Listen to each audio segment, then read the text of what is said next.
주혜림은 새벽부터 일어나 단정한 옷차림을 갖추었습니다. 오늘은 대기업 효성그룹의 박 회장님 비서로 첫 출근하는 날이니까요. 경제적으로 넉넉하지 못한 가정환경 속에서도 혜림은 밤낮으로 공부해 인류대학을 졸업했죠. 그리고 마침내 대기업 공개 채용에 합격한 것입니다. 특히 뛰어난 성실함과 통찰력을 인정받아 수많은 경쟁자들을 제치고 효성그룹 박 회장님의 비서로 발탁되었답니다. 혜림아, 너무 긴장하지 마. 내 실력이면 충분해. 출근 전 할아버지는 언제나처럼 손녀의 어깨를 다독여 주었습니다. 박진호 할아버지는 70 초반의 나이에도 깨끗한 정장 차림에 반듯한 모습이었어요. 혜림의 할아버지는 항상 우리 집안은 원래 대단했다라는 말을 자주 했습니다. 하지만 혜림은 그저 할아버지의 자부심 섞인 이야기로만 여겼죠. 회사에 도착한 혜림은 80 초반의 박 회장을 처음 만났습니다. 카리스마가 넘치는 인물이었어요. 냉철한 판단력과 예리한 통찰력으로 효성그룹을 일군 입지전적 인물이죠. 하지만 때때로 창밖으로 북쪽 하늘을 바라보며 깊은 한숨을 내쉬는 모습도 보였습니다. 주혜림 씨, 앞으로 내 일정과 모든 업무를 철저히 관리해 주길 바라네. 내 비서는 내 그림자와 같은 존재야. 박 회장의 말에 혜림은 결연한 의지를 담아 대답했습니다. 최선을 다하겠습니다, 회장님. 시간이 흐를수록 혜림은 박 회장의 신임을 얻었어요. 날카로운 판단력과 꼼꼼한 일처리로 박 회장의 업무를 완벽하게 보좌했죠. 하지만 혜림은 종종 박 회장이 홀로 있을 때 북쪽 하늘을 바라보며 깊은 생각에 잠기는 모습을 목격했습니다. 그런 순간마다 박 회장의 눈빛에는 말로 표현할 수 없는 깊은 그리움과 슬픔이 서려 있었어요. 무언가 삶의 무게를 오랫동안 짊어지고 있는 듯한 표정이었습니다. 어느 날 오후 혜림은 회장실을 정리하던 중 박 회장의 책상 위에 놓인 오래된 흑백 사진 액자를 발견했어요. 그동안 회장실을 수없이 드나들었지만 이 사진을 본 적은 없었습니다.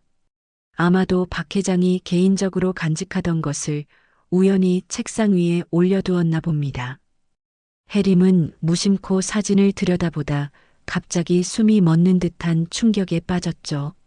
사진 속에는 젊은 시절의 한 남자가 있었는데 그 얼굴은 다름 아닌 혜림의 할아버지와 놀랍도록 닮아 있었어요. 할아버지? 혜림의 입에서 저절로 탄식이 흘러나왔습니다. 그 순간 박 회장이 회장실로 들어왔고 혜림은 황급히 사진을 원래 자리에 내려놓았어요.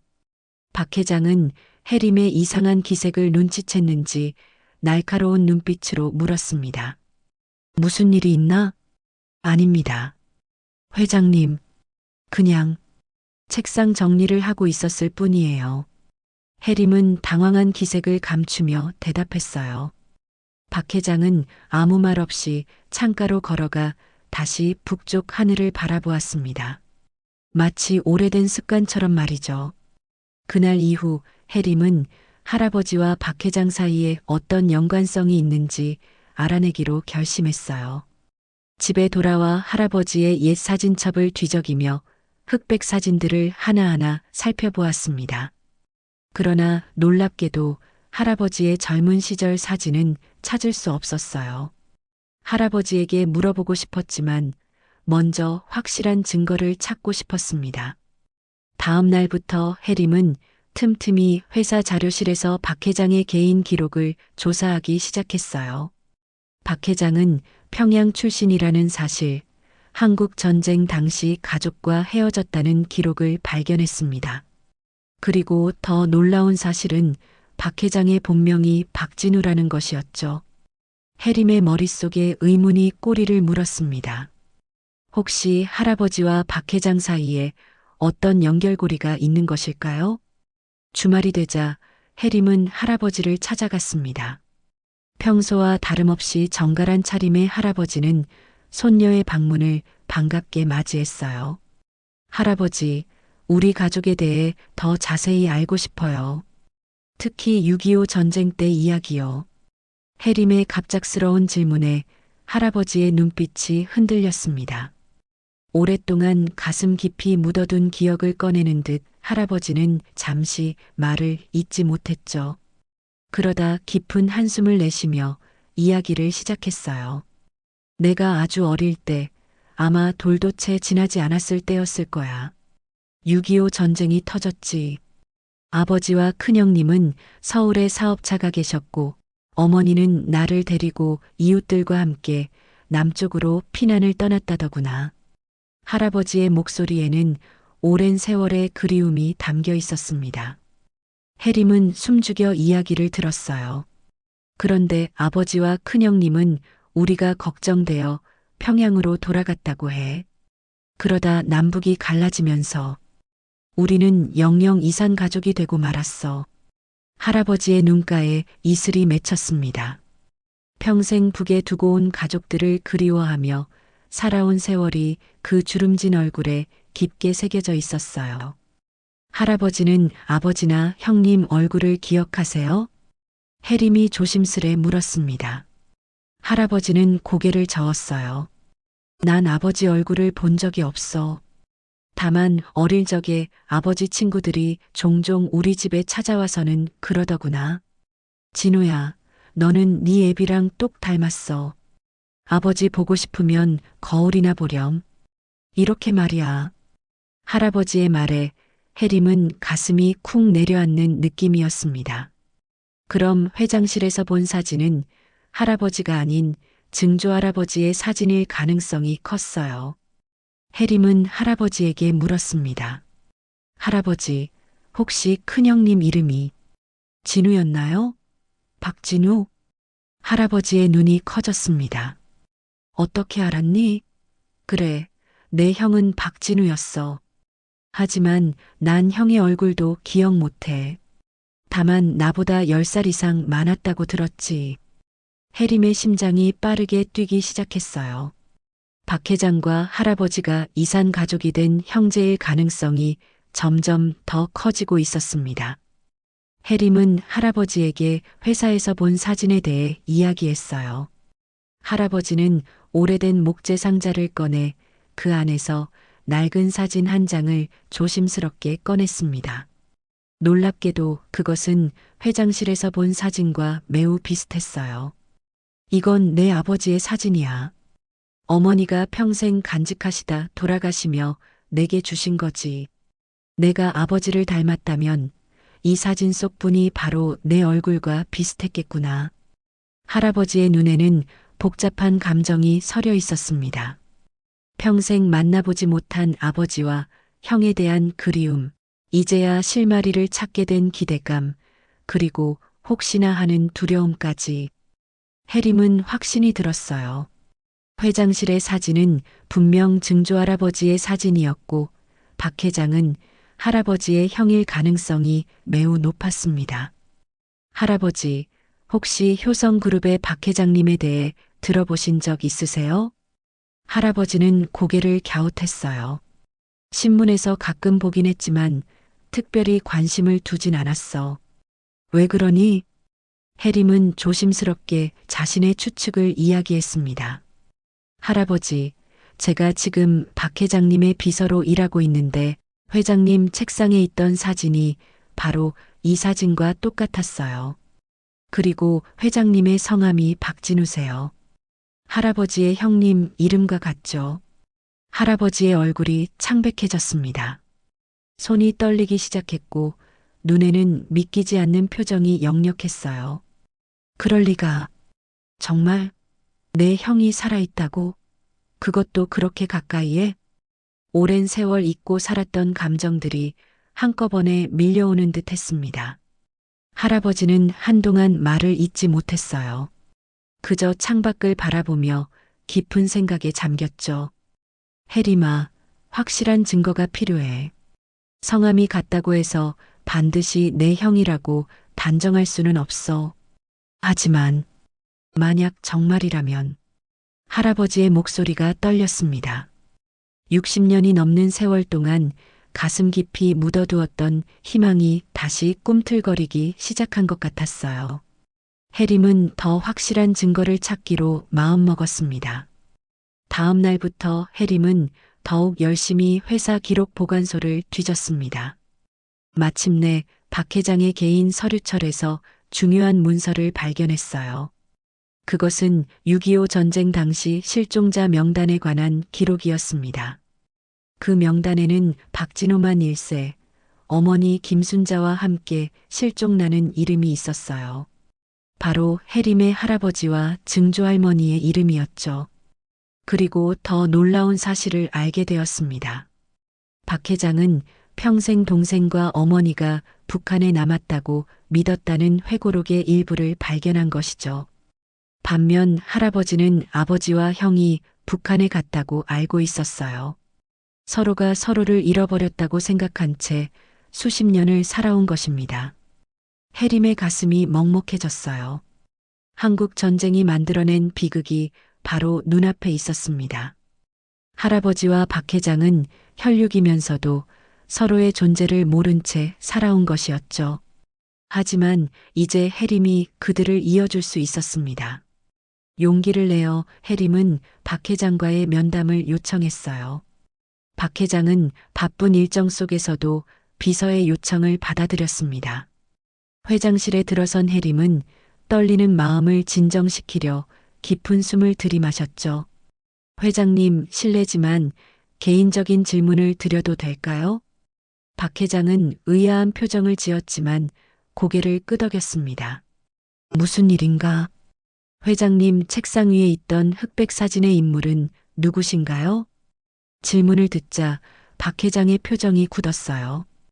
오랜 시간 마음 깊이 간직해온 비밀을 누군가 건드린 듯한 불편함이 역력했습니다.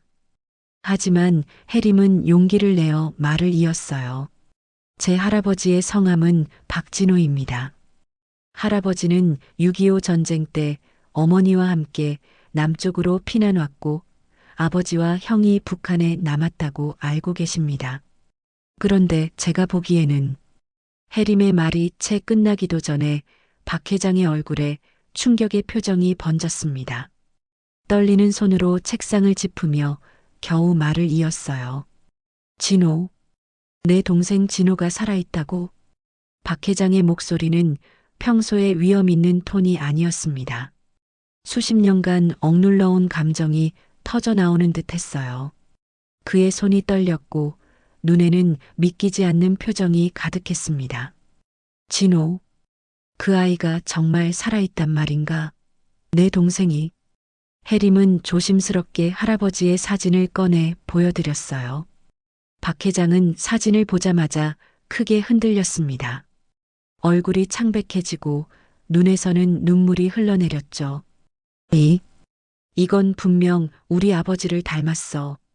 진호는 아버지를 많이 닮았다고 들었지. 그런데 내가 진호의 손녀라고? 어떻게 이런 일이? 박 회장은 의자에 힘없이 주저앉았습니다.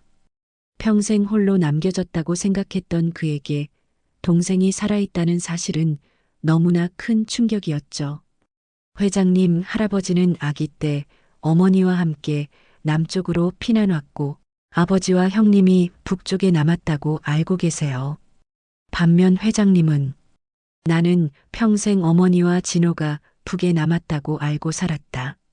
아버지와 내가 서울에 사업차 왔다가 집이 걱정되어 돌아가려 했지만 전쟁이 심해져서 아버지만 북으로 돌아갔어. 나는 서울에 남게 되었지. 그리고 줄곧 어머니와 진호가 북에 있을 거라 생각했던 거야. 박 회장의 목소리에는 60년이 넘는 세월의 아픔이 담겨 있었습니다. 전쟁이 빚어낸 비극적인 오해가 두 형제를 갈라놓은 것이었죠. 각자 다른 가족이 북에 남았다고 믿으며 살아온 것입니다. 회장님, 할아버지를 만나보시겠어요? 할아버지도 이 사실을 알고 정말 놀라셨습니다. 박 회장은 한동안 말없이 창밖을 바라보았어요. 북쪽 하늘을 바라보던 그 습관적인 시선이었죠. 그러다 결심한 듯 고개를 끄덕였습니다. 그래, 진호를 만나고 싶다. 내일. 아니, 오늘 당장 만나고 싶다. 박 회장의 목소리는 떨렸지만 눈빛에는 확고한 결심이 담겨 있었습니다. 해림은 서둘러 할아버지에게 연락을 취했어요. 할아버지 역시 형을 당장 만나고 싶다고 하셨죠. 이튿날 아침, 회장실은 특별한 손님을 맞이할 준비가 되어 있었습니다. 박 회장은 평소보다 더 일찍 출근해 창가에 서서 초조하게 누군가를 기다리고 있었어요. 그의 눈에는 기대와 불안, 그리고 설렘이 뒤섞여 있었습니다. 드디어 노크 소리가 들렸고 해림이 할아버지를 모시고 회장실로 들어섰어요. 70 초반의 할아버지와 80 초반의 박 회장이 마주하는 순간 방 안은 깊은 침묵에 휩싸였습니다.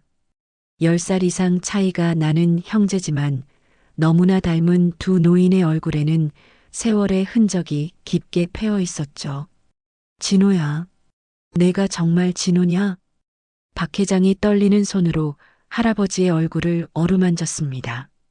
할아버지의 눈에서는 뜨거운 눈물이 흘러내렸어요. 형님, 정말 형님이십니까?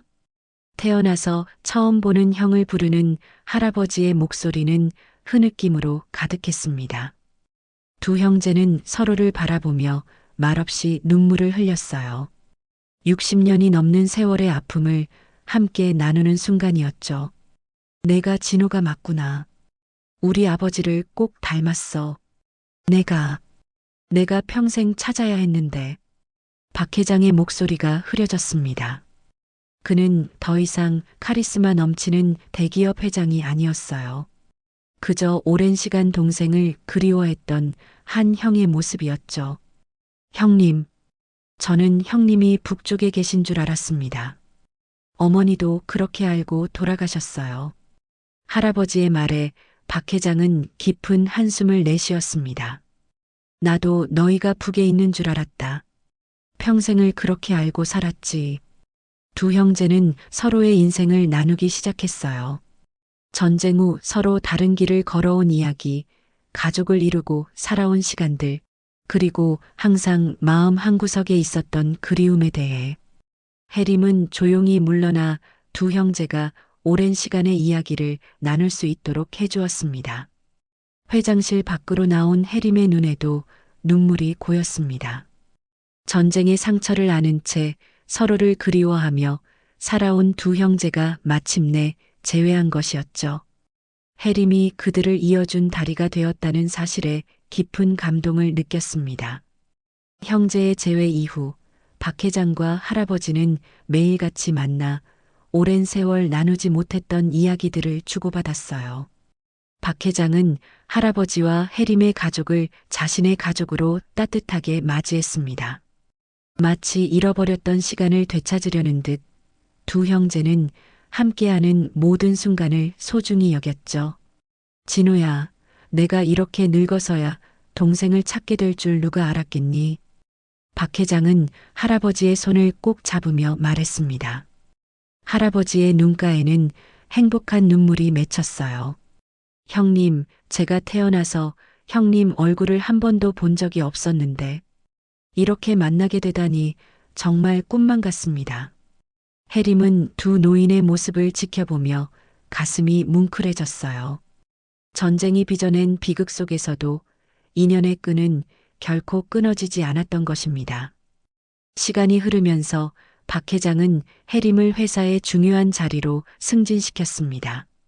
박 회장의 신임을 얻게 된 해림은 더욱 열심히 일했고 자신의 능력을 인정받았어요. 하지만 무엇보다 중요한 것은 가족의 소중함을 깨달은 것이었죠. 박 회장은 자신의 회고록을 쓰기 시작했습니다. 그 첫 문장은 이렇게 시작되었어요. 내 인생에서 가장 큰 재산은 잃어버렸던 동생을 다시 찾은 것이다. 할아버지는 형과 함께 북에 있을지 모르는 가족들을 찾기 위해 이산 가족 상봉 프로그램에 지원했습니다. 비록 북쪽 가족과의 만남은 이루지 못했지만 서로를 찾은 기적에 감사하며 남은 생을 함께했어요. 해림아, 내가 우리 형제를 이어준 다리가 되어 주었구나. 정말 고맙다. 할아버지는 종종 손녀에게 감사의 마음을 전했습니다. 해림은 미소 지으며 대답했어요. 할아버지, 전 그저 진실을 찾아갔을 뿐이에요. 형제의 인연은 결코 끊어지지 않는 법이니까요.